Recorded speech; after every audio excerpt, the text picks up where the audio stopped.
Howdy folks, T-Biz here, and it's about that time for another roundup. We're going to do today just Revelations and New Eternia Masterverse all together roundup of all the figures I have so far. So yeah, it's really a lot of figures so far. Man, we've got a lot of villains. We've got a exclusive Scareglow. It was Mattel Creations exclusive. Regular Poor People Scareglow, which is still kind of hard to come by because people like to buy this sucker out. He sells out still pretty fast. There's Revelation Beastman or Cheeto Puff Beastman, Stinkor, Merman, Spikor, Trapjaw, Triclops, Faker, Skelegod. Skelegod, he's actually holding up today. We've been crapping on this figure for quite some time, but he's not bad, man. He's not bad. He's got kind of bad ankles, but other than that, he's not too bad. They've come a long way since the first wave of figures. They really have. There's Revelation Skeletor, Evil Lyn, then New Eternia Barbarian Skeletor, New Eternia, was it Tribal Leader Beastman? And that's quite. I feel like we almost have more villains than we do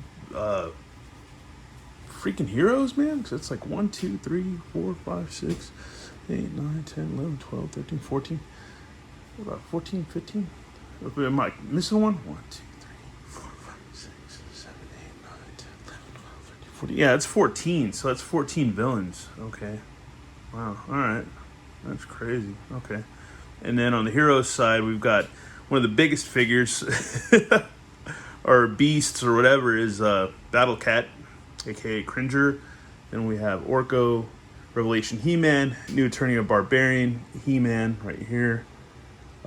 King Grayskull, Teela, let's see, Andra, Merc Teela, Man-at-Arms, Fisto, Savage He-Man, and Mossman. So yeah, let's see, let's get the count over here. So 1, 2, 3, 4, 5, 6, 7, 8, 9, 10, 11, 12. That's not that many good guys.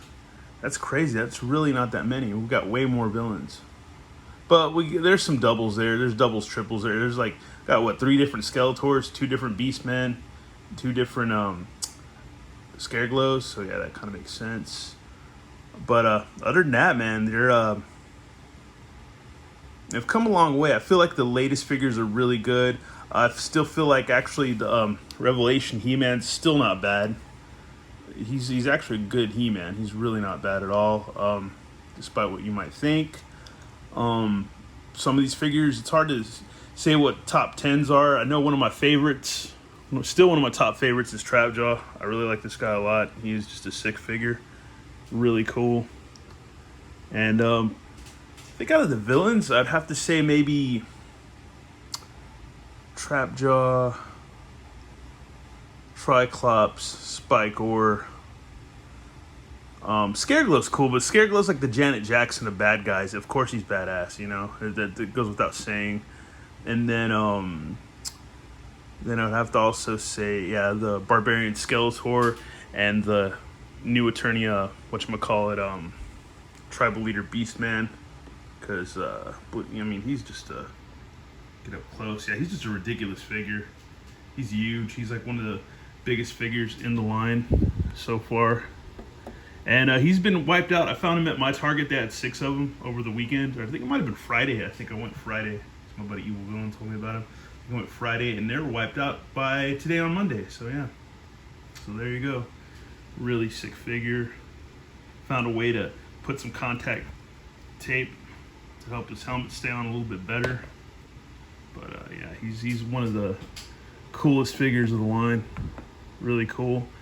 And yeah, so this has been a pretty cool freaking wave, man. Pretty cool freaking several waves, I think. It was like at least like 3 or 4 right now we've got. And hopefully we'll be seeing that new Zodak and Catra, and then the He-Man and Masters of the Universe animated versions of those characters. So that'd be cool. And we'll see a She-Ra down the way, and then I guess Hordak. So that would be really cool. That Hordak looks awesome because all these are really cool. Even if you don't like a lot of the Revelation cartoon, the figures are still pretty dope. They're still pretty good. Like Merc Teela, she's still pretty cool, man. I'm gonna hate on this figure. I think she's still pretty cool. I think in the universe of Masters Universe, she still has her place. This is not a crappy figure at all. She's got a cool lightsaber type thing going. It's just really cool, man.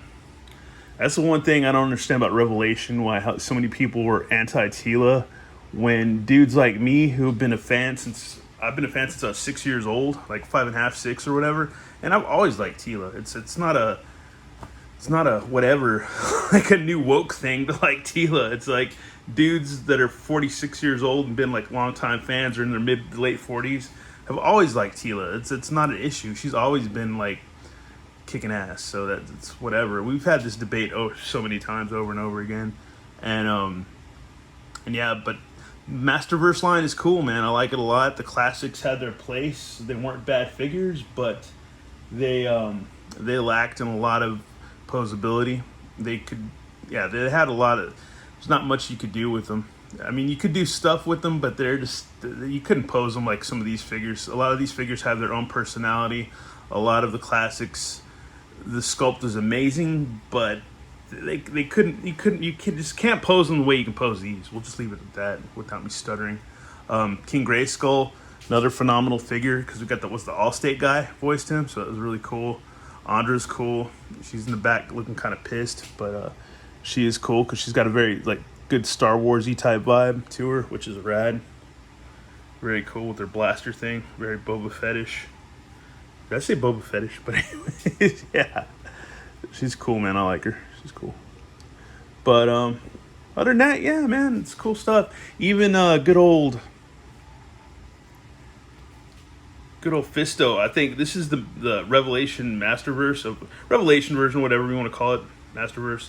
And I still think he's good on his own like this. I think he could just hang out like that. I don't know if they'll make another version of him that's going to be like a tribute to the classics version, but we'll see.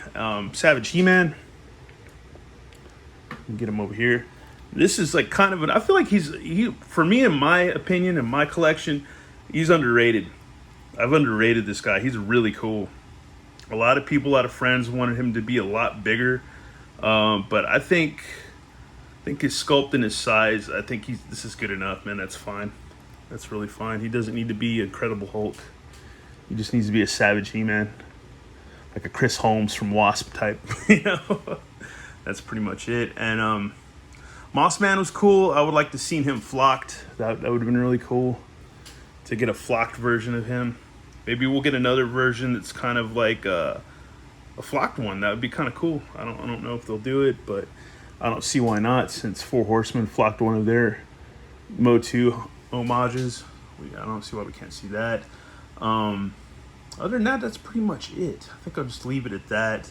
Let me know what you think, what your favorites are, which ones aren't. Even if you don't like the whole wave, or like the whole series or whatever, that's fine too. But I myself dig these. It's hard to, when they're all just displayed, they're pretty cool. I can't argue, man. Even Man at Arms, man, he's pretty dope. That's a good Duncan. Yeah, he's tough, man. These are tough figures. I like them. Anyways, that's just a roundup so far of what we got. It's quite a bit. Oop, don't knock your daughter over. But that's a good Tila too. That's one of my favorite Tilas. Yeah, man. I like it. I like them. They're cool. But then again, like my buddy Overlord said, you could put a power harness on a turd and I'd still buy it, as long as it said He-Man or Masters Universe on it. And that's pretty much true. Anyways, thanks for watching, y'all. Have a good one. All right, later.